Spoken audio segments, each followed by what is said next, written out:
그럼 부처님이 깨달은 내용이 뭐냐에 대해서 조금만 좀 언급을 하면, 뭐 팔만대장경이 부처님 깨달은 내용이니까 그 대표적인 것이 이제 뭘 깨달았냐 그러니까 연기법이다. 연기다. 차유고 피유 참일고 피묘 차기고 피기 참멸고 피멸 그러는데 공식이 이걸 쉽게 얘기해서 짧게 얘기할게. 혼자서는 못 산다 이 세상은. 톱니바퀴가 물려서 이 세상이 돌아가듯이 지구가 해의 둘레를 자전하면서 공존하고 달이 지구의 둘레를 자전하면서 공존하는 질서를 유지해도 어긋나지 않죠. 부딪히지 않죠. 질서 유지해 주죠. 예? 그랬듯이 이 연기법이라는 것은 모든 건 인과법칙으로서 인연이 있으면 생하고 인연이 닿으면 멸해서 톱니바퀴 돌아가듯이 한치도 어긋나지 않게 돌아가는 것이 연기법이다. 혼자는 못 산다. 이해하겠죠? 혼자 못 사는 건 이해하죠? 그게 부처님 연기법을 깨달았다. 그 다음에 사제 팔정도다. 이게 사제 팔정도도 이게 상당히 중요한 건데, 고진멸도.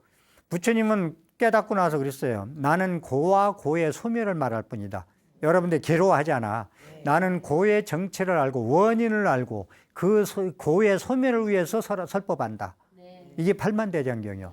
나는 그래서 고와 고의 소멸을 말할 뿐이다. 이리 나와요. 초기 물전에 완전히 잘라 얘기 나와요. 그 다음에 사제 팔정도. 팔정도는 여기서 또 설명할 게 아니고 제가. 그래서 팔정도는 뭐냐? 첫째 정견. 여러분들은 항상 살아가는데 사견을 갖지 말고 정견을 가져야 돼. 부처님이 공부를 해도 부처님이 팔만대장경을 다 보고 조사화력을 다 보고 정견을 구족한 후에 참선하든지 연물하든지 해야 됩니다. 이거 안 하면 안 돼요. 절대로 안 됩니다. 이 팔정도는 중도라고 그래요. 우리가 이제 결국은 중도 실천인데 용수보살의 8분 중도도 나오고 중간론에 많은 얘기가 나오는데 치우치지 말아라. 보는 것이나 모든 행동이나 이런 게 중도라는 건 검은 고줄도 세게 매면 소리가 안 나고 느슨하게 매도 소리 안 나지 않느냐. 적당히 매야 매야 소리가 잘 나지 않느냐. 이게 중도인데 오늘 또 여기서 중도 얘기하면 또 한도 끝도 없고 그렇기 때문에 이런 부처님이 깨달은 내용은 이렇게 되어 있다라는 말씀을 드리고요. 그리고 부처님은 전도서는 부처님이 깨닫고 나서 제일 먼저 어디로 가느냐 하면은 전도서는 깨닫고 나서 수정주의 알라리 깔라마하고 두 스승을 찾아가려고 이렇게 돌아가셨어. 두 스승은. 그 다음에 이제 우유죽을 얻어 먹었잖아. 수자타인이 주는 거. 그런데 고행자가 여인이 주는 우유죽을 얻어 먹은 건 파괴 중에 파괴예요. 있을 수가 없어. 저 오비구가 다섯 스님이 같이 가던 공부한 스님이 나는 저 더러운 수행자하고 같이 우리는 공부할 수 없다고 녹야원으로 떠나가 버립니다. 거기서 깨닫고 나서 두 스승이 돌아가신 걸 알고 입적하신 걸 알고 다섯 비구한테 찾아갑니다. 멀리 한 200km 멀리 걸어서 가십니다. 가셔가지고 사제 팔정도를 설하는 거예요. 여기서 이제 그 말씀인데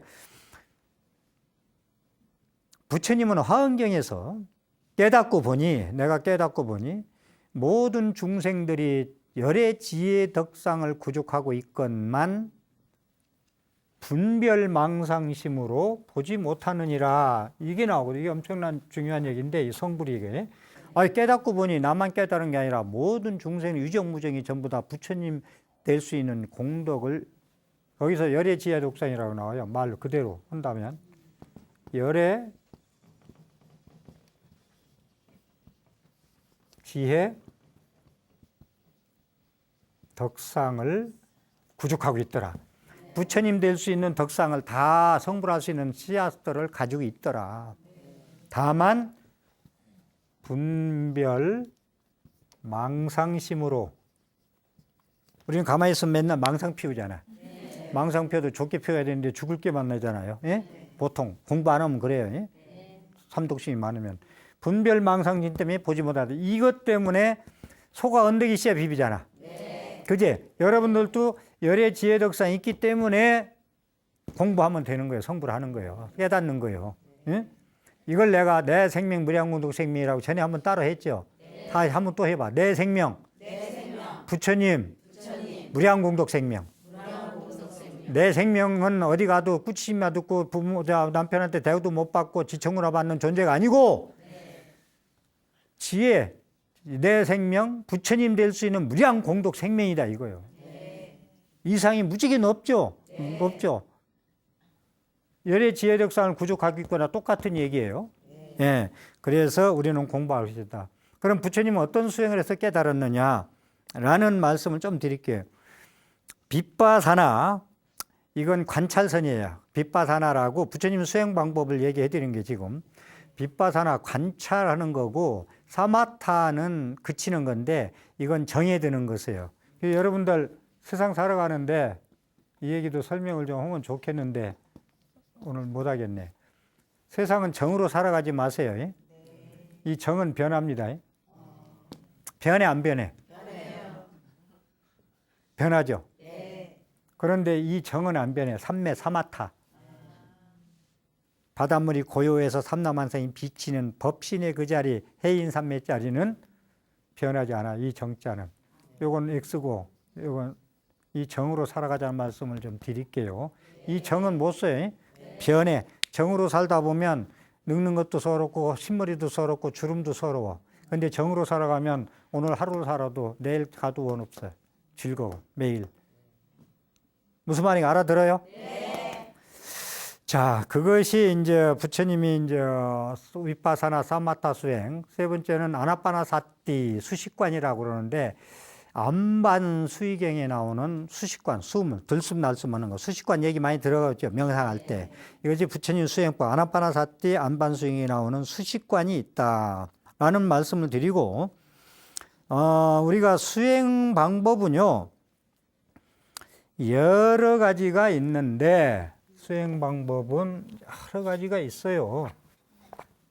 여러 가지가 있는데 이것도 그냥 자, 수행 방법은 뭐 선으로 얘기하면 열애선, 조사선, 간화선, 의리선, 묵조선, 선 종류도 많아요. 연불선, 연불도 참선입니다. 여러분들이 연불을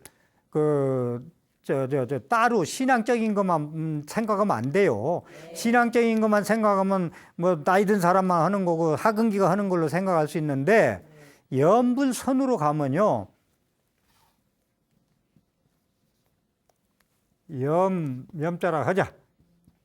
염불하는 자가 시수 누구냐? 누구 숫자? 누구냐? 이게 참선이거든. 염불을 막 해. 그런데 한 2시간 하다 보니까 삼매에 들으면 아, 염불이 누가 하고 있지? 누가 하고 있지? 하다가 계속 삼매에 또 들어가면 염불은 나도 잊어버리고 상대도 잊어버려. 그러니까 여기 염불자 시수 누구냐? 염불자 시수나 여러분들 시삼마나 똑같아요. 자, 우리가 간화선에서 제일 많이 쓰는 화두가 무자 화두.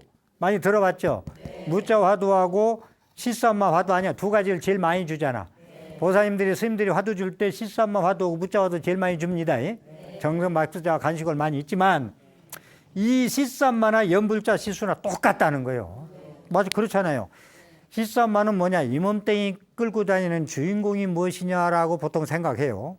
의심하게. 이 몸뚱이 끌고 다니는 놈이 운전수가 누구지? 주인공이 누구지? 시삼마. 연불자 시수는 아, 연불하는 이게 누구지? 후에마이, 허대마이. 이 누구지? 응? 똑같죠? 들어보니 이제 이것이 그래서 연불도 참선에 다 들어간다는 걸 또 잊지 마시고 또 왜 수행을 하느냐? 왜 수행을 하느냐? 혼자 깨달아서 신선하려고 수도하는 거 아닙니다. 보살은 상구불이 하와중생, 위로는 부처님 되기를 원하고 보리를 구하기 원하고 밑으로는 중생을 교하게 하려고 오는 것이 대승보살의 수행관입니다. 우리가 이렇게 이제 봤을 때 왜 공부를 깨달으는 공부를 하느냐 하면요. 이걸 놓치면 안 돼.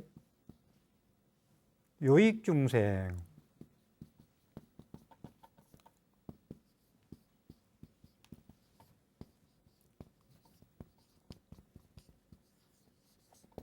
중생을 이룩 중생을 넉넉하게 이익되게 하는 분이 수행하면 안 돼요. 저도 여러분들을 이익되게 하려고 50년 이상 수행하고서 여러분한테 뭔가 전도서는 부처님 말씀은 전달하려고 이렇게 올라다니잖아요. 그렇죠? 중생들한테 불자들한테 요익되는 게 아니면 안 되겠다는 말씀을 제가 좀 드리고자 합니다. 그렇게 하고 전에도 말씀드렸지만 부처님의 팔만대정경을 주요 경전은 다 보고 조사어록도 다 보고 정견을 갖춘 후에 참선하든지 뭐든지 수행을 해라, 들어가라 이 얘기입니다. 그래서 티베트에서는 예비 수행과 본 수행으로 나눠요. 예비 수행은 우리가 그 준비를 하는 거예요. 저희가 갈 수 있는 목적지 가지고 있는 내비게이션을 아는 거예요. 가는 방법을. 그 다음에 찾아가는 거죠. 본 수행으로. 정견을 갖춘 후에 공부하라는 얘기나 똑같아요. 그걸 오전수 제가 오전수, 오후수 수신길에서 그런 얘기를 많이 했는데 깨달은 후에 공부하고 깨닫기 전에 공부하지 말라는 얘기는 정견을 갖추고 공부하라는 거예요. 그렇지 않으면 안 된다, 공부가. 그런 말씀을 드리고 싶고, 문자를 자꾸, 이건 이제 뭐, 우리 조계종 큰 스님네들, 수행하는 스님네들은 그렇지 않겠습니다만은 간혹 불자들한테, 제가 불자님들한테 그 지도할 때 삼선은 그 연불 화두를 주고 공부를 시킵니다. 그것도 결론적으로 말씀드리지만, 선지식이 여러분들 화두 들고 공부하는 분들 일주일에 한 번씩 점검받지 않으면 병이 더 많이 생겨요. 오히려 아는 만 못해요. 한 달에 몇 번이라도 화두를 준 분한테 계속 점검받으면서 공부해야지 안 그러면 병구석이에요. 그냥 참선하면서 오는 게. 이 말씀을 드리고 싶고, 우리 한국 불교의 문제가 뭐냐면 금강경에 나오는 여벌류자 뗏목의 비유. 배 타고 갔으면 뗏목 버려야 되는데 뗏목이 귀하다고 육지에서도 메고 가려고 그래. 부처님 경전 말씀이 줬다고 육지에 건너서도 가지고 가려고 그래 이러잖아. 그런데 우리 한국 불교의 문제점이 뭐냐면 배에 올라타지도 않고 버리란다, 뗏목을. 그게 경전 보지 말라는 얘기예요. 그게 그 얘기 맞아요, 안 맞아요? 이건 안 된다. 이래가 정견을 구족하려면, 자, 수신계를 띤 보조 진우 스님, 아주 고려시대 유명한 스님인데, 이분은 화엄경을 독경하다가 깨달았고, 일체적으로. 두 번째는 지리산 상무주암에서 대해보각존자의 어록을 받아 깨달은 분이 수신계를 지은 보조 진을 존자 말씀입니다. 이렇게 말씀드리고, 성철 스님의 책 보지 말라겠대 라는 말씀을 하는데, 성철 스님은 5,000권 책을 보신 거예요. 내가 알기로 5,000권. 5,000권. 그래서 성철 스님 법문 제가 해인가원 있을 때 공부할 때 한 달에 2번씩 꼭 들었는데 5년 동안 그 말씀이 뭐만지 아무것도 생각이 안 나. 지금 기억나는 건 부처님은 이렇게 말씀하셨고 중국의 조사스님, 임재스님이 이렇게 말씀하셨는데 나는 이렇게 본다. 아예 성철 스님이 책을 보지 말라 했으면 당신도 책 보지 말아야 돼. 그러면 부처님이 이렇게 말씀하셨고 조사스님이 이렇게 말씀하셨는데 그건 빼야 돼. 그잖아요. 네. 나는 이렇게 본다라고 하면 나의 얘기, 깨달은 분상만 얘기해 줘야 돼. 네. 무슨 말인가 이해해요? 네. 그러니까 책에 대한 그런 병통이 좀 심해서 제가 좀 한국 불교가 좀 걱정스럽다는데 전부 그런 건 아니에요. 일부가 그러는데 책에 대해서 경전에 대해서 소홀히 하지 말라. 부처님 경전은 살입니다. 이거 지혜의 장이라 했죠. 지혜의 창고입니다. 부처님 말씀은.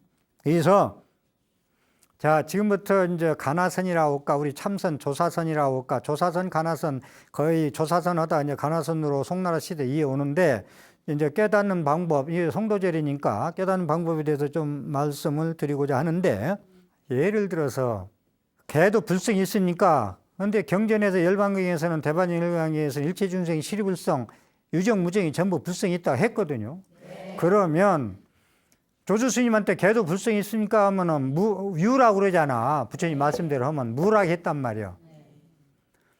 그 조사스님의 언구, 한 언구라고 그래요. 언구, 이 말 한마디에 깨달을 수 있어야 돼요. 무라고 한 거. 자, 또 하나는 이 언구에 대해서 좀 깨달아야 되고, 그 다음에 스승과 제자가 강가에 이제 저수지에 건너가고 있는데 걸어가. 그런데 이제 오리가 막 울어. 깨가 울으니까 스승이 제자들어. 야, 지금 저 오리들이 뭐라고 짖었냐 그런 게 깨악하고 울고 날아갔습니다. 그 말 떨어지자마자 코를 비틀어 버려요. 코를 비틀어 버리니까 아야 하고 소리 질러요. 그게 뭐라고 하고 날아갔지? 그런 게 깍 하고 날아갔어요. 코를 비틀었잖아. 이건 말은 안 했잖아. 코를 비틀었잖아, 행동으로. 이게 코를 비틀 때 깨달은 소리요. 근데 뭘 깨달아 소리냐? 임마 오리가 깍 하고 간 소리나 네가 지금 아야 한 소리나 똑같은 소리야. 저건 오리 소리고 나는 사람 소리가 아니야. 이게 중생상을 없애는 거예요. 나다 너다. 그래 안 그래요? 중생은 전부 다 개미 목숨 사람 목숨 똑같이 보는 게 불교 아니요? 그렇기 때문에 그걸 깨달아왔는데 모르면 또 하도 의심해야 돼. 이건 왜 그랬을까? 왜 코를 비틀었을까? 그리고 덕산 스님이 금강경 대개인 덕산 스님이 용담 스님 찾아가 가지고 이제 금강경에 대해서 대화를 하고 밖에 이제 어두운 밤에 옛날에는 촛불 아니요?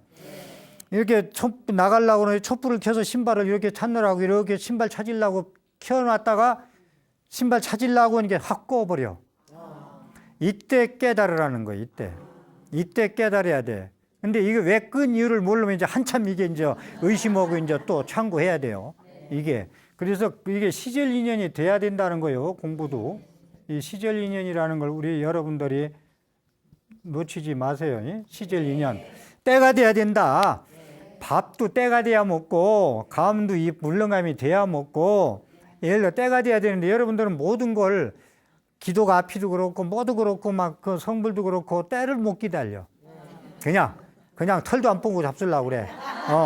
이게 이제 문제라는 말씀을 드리고, 그래서 깨닫는 경우는 이렇게 말로 깨닫는 게, 말 한 꾸이, 조사 스님의 이런 꾸에 깨닫는 게 있고, 이렇게 이제 행동으로. 그래서 덕산 스님이 깨닫고 나서 누구든지 와서 불법이 뭡니까? 멍게로 때렸어요. 말도 안 하고 때렸어요. 그래서 깨달으면 좋고 못 깨달으면 왜 때렸나 의심해야 됐대요. 그게 화두요. 예.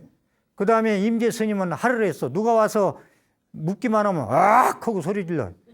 그게 놀래죠. 근데 그게 말 한마디 않고 뜻을 일러줘야 되는데 그게 공부요. 그 조사의 엉꾸에 이런 꾸에 깨달으면 게 대근기죠. 예, 그렇습니다.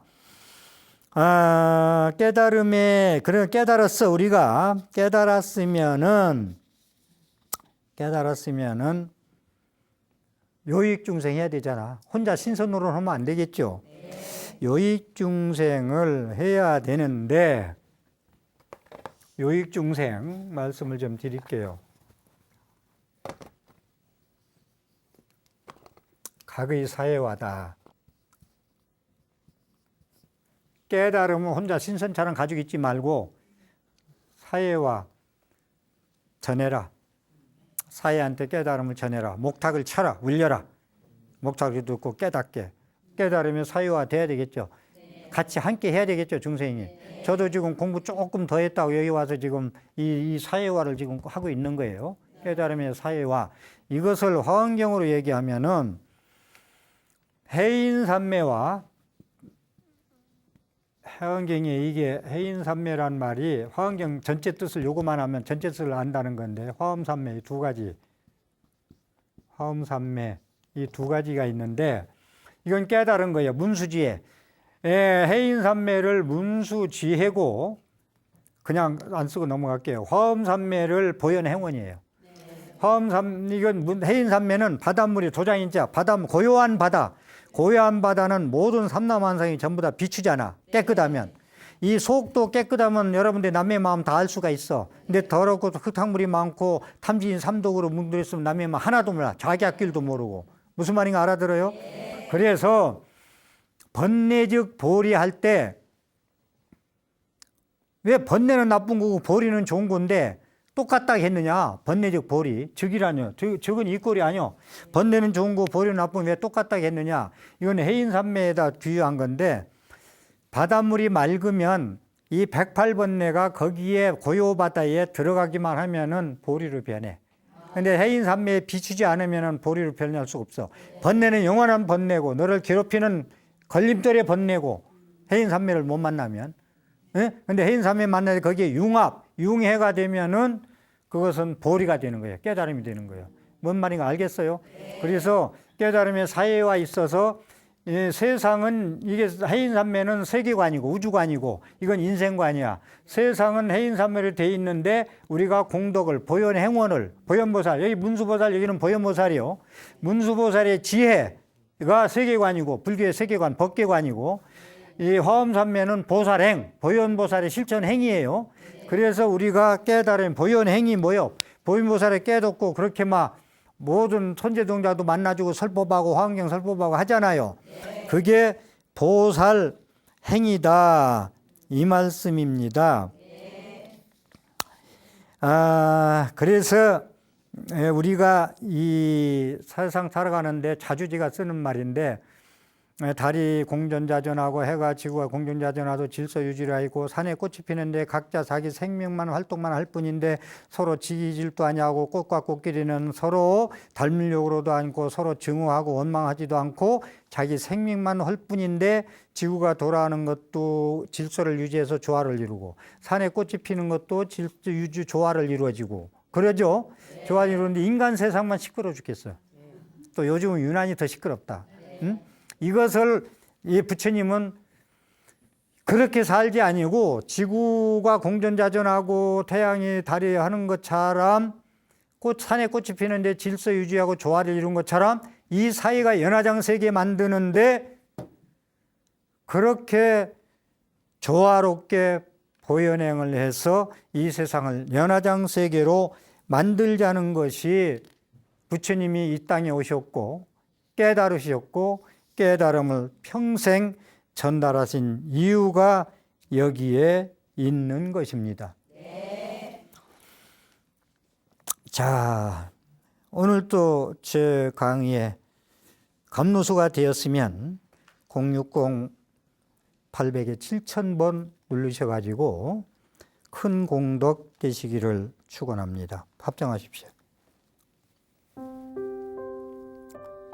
새해에 떠오르는 찬란한 태양빛은 만 생명을 살리는 빛이듯이 거룩한 부처님의 지혜 자비광명은 우리 불자님들의 젖줄이요 생명줄입니다. 묵은 근심 녹아지고 미운 원망 사라지고 내 안에 108번뇌 해인의 고요 바다에 융합하여 보리심으로 승화되기를 새 아침에 원력 세워 봅니다. 일상생활에서 이루어지는 신구의 삼업의 경험들이 모두 바람일행으로 완성되기를 다짐합니다. 기도합니다. 우리 가족 도반들 부처님 품 안에서 보다 편안한 그리고 나에게 힘들게 했던 분들에게도 불보살님들의 가피가 충만하시기를 축원 올립니다. 새 아침 동훈 합장 경청해 주셔서 감사합니다.